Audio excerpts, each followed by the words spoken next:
casa. Yo quisiera también concluir un poco, como amigos de la Tierra y como parte que ha colaborado o ha impulsado este informe, el transmitir algunas ideas clave y algunas recomendaciones que queremos también aprovechar para trasladar a las autoridades públicas, pues, puesto que entendemos que son las verdaderas responsables de las políticas públicas que pueden propiciar un modelo de ganadería más respetuoso con los entornos, con los ecosistemas y con la mitigación del cambio climático, ¿no? En este sentido, en paralelo a la presentación de este informe, esta semana la Unión Europea ha presentado un informe sobre el futuro de la ganadería de la Unión Europea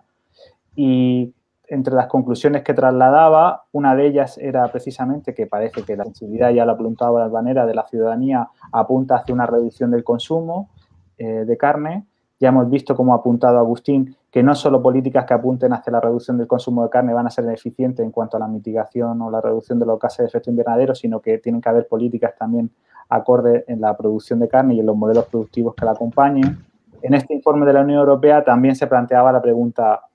¿debemos apostar por una reducción de la cabaña ganadera? Y decía, en la Unión Europea, y decía, no, puesto que, según la hipótesis de este informe, la producción ganadera en Europa es mucho más sostenible que fuera de la Unión Europea, ¿no? Y ante esta cuestión, plantea, a nuestro juicio, como amigos de la tierra,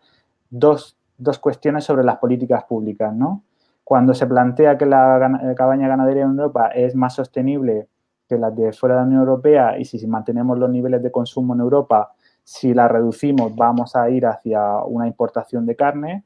nos preguntamos hasta qué punto tienen sentido políticas como las del Tratado de la Unión Europea y Mercosur, que se está negociando actualmente, que lo que pretenden es incentivar la importación de carne de vacuno de la zona del Mercosur, con unas graves consecuencias, como ya se ha planteado, en la deforestación y en el aumento de gases de efecto invernadero.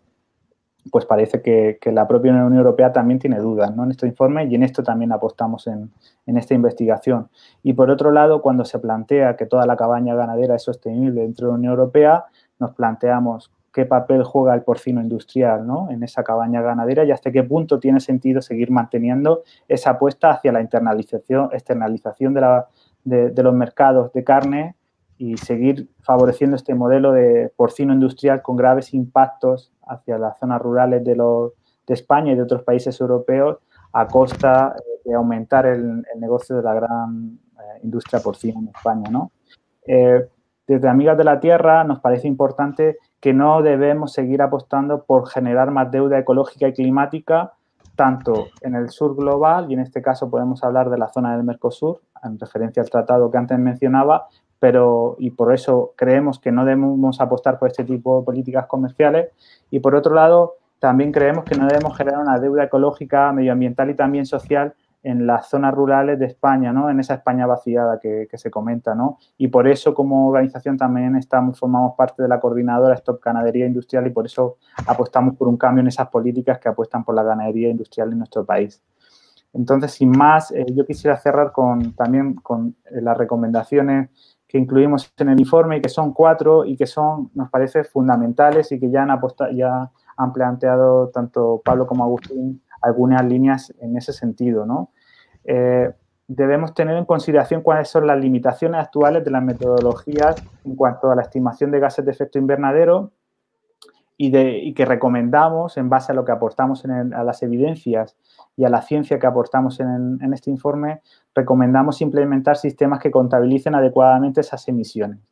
que estén derivadas de la actividad ganadera y de sus diferentes impactos a nivel climático, tanto los negativos que se han apuntado en este informe, que actualmente que ahora no se contabilizan y que no están incluidos, por tanto, en los inventarios nacionales, como bien ha apuntado Agustín, como aquellos positivos, ¿no?, y que apuntaba Pablo, y que están en relación a la fijación del carbono en las tierras de pasto o los efectos positivos en el albedo, ¿no?, o aquellos que son neutros, ¿no? En segundo lugar, creemos que de cara a las puestas en marcha de políticas públicas que incentiven la producción de carne, se deben tener en cuenta y evaluar cuáles son los impactos climáticos de los diferentes sistemas productivos de carne, desde la ganadería extensiva, pasando a los modelos mixtos y ligados al territorio que ha planteado Agustín, y que creemos también importante rescatar en este informe, hasta aquellos más industriales, como hemos hablado del porcino, ¿no?, o de los monogástricos que ha comentado Pablo, ¿no? Y además también se deben tener en consideración todo el conjunto de impactos medioambientales y sociales, aunque no influyan en la emisión de gases de efecto invernadero. Y ahí hablamos también de los modelos sociales de producción y consumo de carne. Por otro lado, creemos que se deben evaluar climáticamente todas las políticas públicas que afecten a la producción y consumo de carne. Y en este caso, y es fundamental, que se tengan en cuenta en la política agraria común, en la PAC, que se está actualmente negociando tanto a nivel de España como en Bruselas la próxima semana, y que ojalá toman en consideración cuáles son los impactos climáticos de los modelos más industrializados y se apuesten con subvenciones a modelos que son mucho más respetuosos con el clima, pero también con el medio ambiente y a nivel social, ¿no? También incorporamos aquí en las políticas públicas que deben ser evaluadas a nivel climático el Tratado de Unión Europea-Mercosur, del que hacía mención anteriormente, y también de las que ha tratado Pablo, como son las propuestas de reforestación en tierras de pastoreo, incluidas en el Pacto Europeo, que se está negociando actualmente también en la Unión Europea, y que tengan en cuenta todas el conjunto de emisiones de gases de efecto invernadero que están derivados de los patrones de producción y consumo de carne que se promuevan. En este sentido, nos parece importante el ejercicio que hemos hecho de comparar modelos productivos en el caso del porcino y cuáles son las implicaciones a nivel climático en esas políticas, ¿no? Y por último, no quisiera olvidar que tenemos que tener en consideración que las políticas públicas sobre producción y consumo de carne se deben integrar en una perspectiva global sobre el sistema alimentario. No debemos perder la perspectiva global y debemos tener en consideración también otras estrategias que son beneficiosas para alcanzar esos objetivos de neutralidad climática de aquí al 2050, y creemos que se puede, en paralelo, que se apuesten por políticas de reducción del consumo de carne y sustitución por modelos mucho más sostenibles a nivel climático y medioambiental, apostar por otras políticas como puede ser la producción, el aumento de la producción agraria y ganadera agroecológica, la promoción de la ganadería extensiva, que se ha planteado ya en la exposición,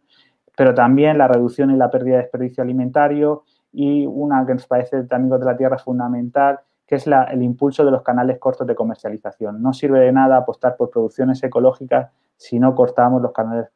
no reducimos los canales de comercialización y apostamos por políticas mucho más locales. Sin más,